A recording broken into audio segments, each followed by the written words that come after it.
Oke, assalamualaikum warahmatullahi wabarakatuh. Anak-anak, beberapa minggu yang lalu kita sudah membahas atau kalian sudah membuat rangkuman gitu ya mengenai larutan asam basa. Oke, sekarang ada beberapa hal yang akan Ibu ulas.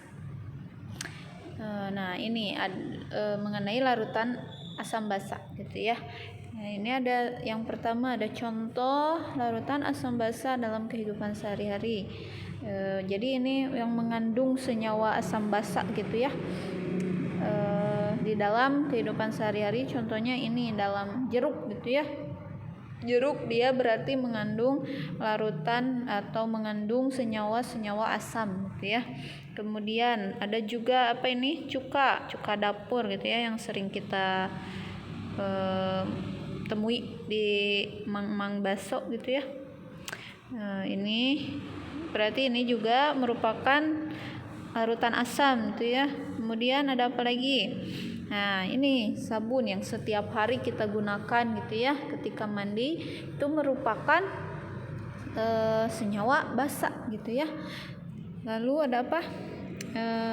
Ini obat mah gitu ya. Obat mah itu merupakan salah satu senyawa basa gitu ya, larutan yang bersifat basa. Oke, itu yang contoh-contoh yang ada di dalam kehidupan sehari-hari merupakan senyawa-senyawa asam basa. Nah, kemudian asam basa itu dijelaskan oleh teori asam basa yang dikemukakan oleh tiga peneliti gitu ya. Ada 3 teori, di mana yang pertama adalah teori Arrhenius, kemudian ada teori Bronsted-Lowry, dan yang ketiga teori Lewis. Nah, jadi asam basa ini dijelaskan oleh ketiga teori ini.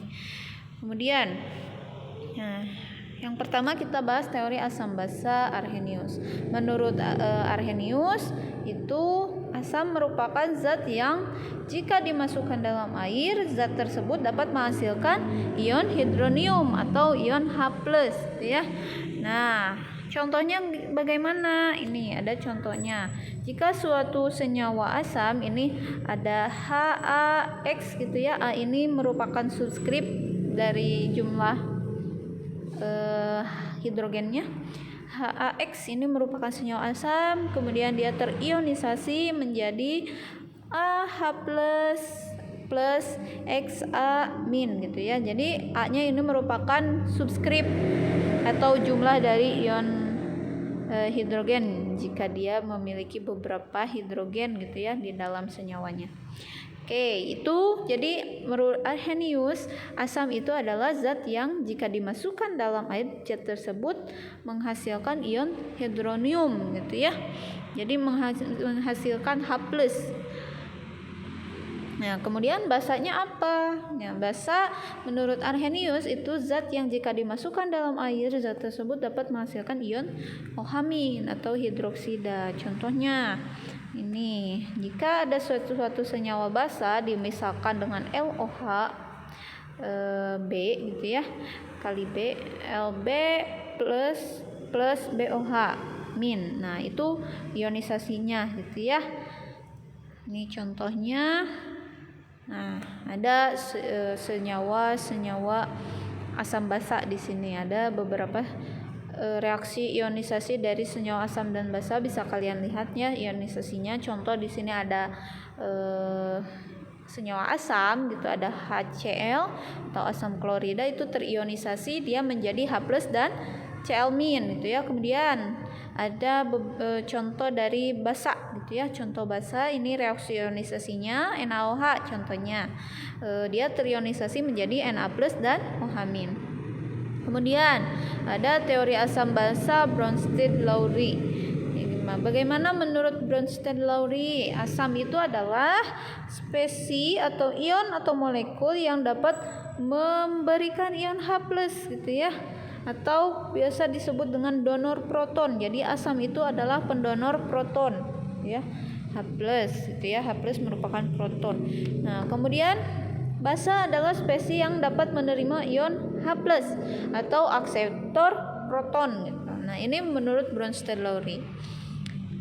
Contohnya di sini ada senyawa HCl yang direaksikan dengan H2O gitu ya. Maka dia akan terionisasi menjadi H3O+ plus Cl-. Nah, mana yang berperan sebagai asam, mana yang berperan sebagai basa? Menurut Bronsted-Lowry.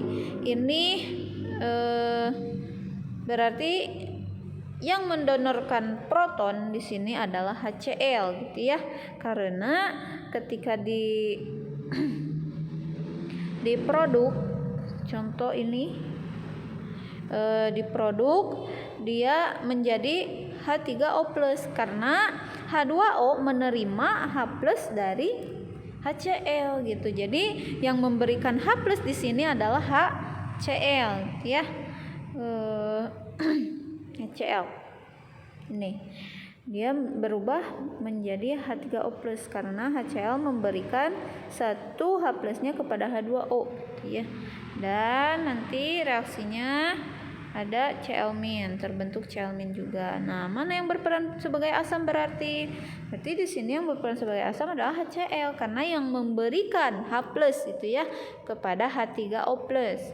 Oke, kemudian yang berperan sebagai tadi HCl ini memberikan H+ kepada H2O sehingga dia kehilangan H+-nya kan ya. Nah, jadi tinggal Cl- berubah menjadi Cl- diproduk. Nah, ini Cl- ini dia sebagai basa konjugasi disebutnya gitu ya. Jadi kalau asam pasti nanti berubah menjadi basa konjugasi. Tuh. Nah, berarti di sini H2O dia berperan sebagai basa karena dia menerima H+ tadi ya. Ini plusnya harusnya di atas ya. Ada berubah ininya. Mohon maaf ada kekeliruan.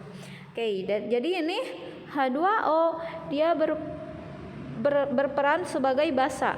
Nah, berarti nanti dia berubah kan ya, diproduk menjadi H3O+. H3O+ ini merupakan asam konjugasi dari H2O itu. Jadi yang kemarin masih salah tuh ya, menentukan asam basa konjugasi. Nah, seperti ini ya. Oke, nah di sini ada kelebihan dari teori asam basa Bronsted-Lowry. Jadi kelebihannya itu bisa menjelaskan sifat asam basa pada larutan yang tidak mengandung air gitu ya. Contohnya di sini HCl gitu. Jadi kalau misalkan berdasarkan teori tadi Arrhenius itu kan dia berbicara mengenai larutan asam basa ketika dilarutkan dalam air dia akan terionisasi gitu ya. Nah, kalau teori asam basa Bronsted-Lowry dia bisa menjelaskan sifat asam basa pada larutan yang tidak mengandung air gitu ya. Jadi tidak harus selalu dilarutkan dalam air gitu. Kalau ini dia HCl gitu ya, direaksikan dengan H2O maka nanti seperti ini ya asam basanya. Itu kelebihan dari teori Bronsted-Lowry. Kemudian yang ketiga ada teori asam basa Lewis. Nah, menurut Lewis asam adalah akseptor pasangan elektron gitu. Kemudian basa donor pasangan elektron. Nah, seperti apa contohnya?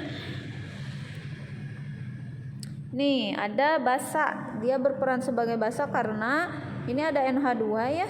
NH2 memiliki PEB itu ya ini dan PEB ya, PEB.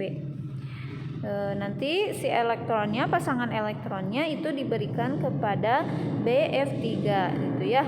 Nah, berarti yang memiliki elektron bebas seperti ini dia berperan sebagai basa gitu ya, karena pendonor pasangan elektron gitu, yang memberikan pendonor tuh.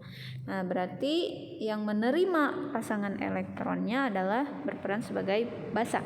Nah, teori asam basa Lewis ini memiliki kelebihan bahwa dapat menjelaskan reaksi-reaksi asam basa lain dalam fase padat, gas, dan medium pelarut selain air yang tidak melibatkan transfer proton gitu ya. Jadi ini teori asam basa Lewis lebih luas lagi gitu ya. Jadi lebih luas lagi dapat menjelaskan reaksi-reaksi asam basa yang berada dalam fase lain gitu ya. Tidak harus selalu dalam pelarut air gitu. Oke. Nah, itu ya penjelasan mengenai asam basa, teori asam basa. Ulasan sedikit yang telah kalian pelajari sebelumnya gitu ya. Terima kasih. Wassalamualaikum warahmatullahi wabarakatuh.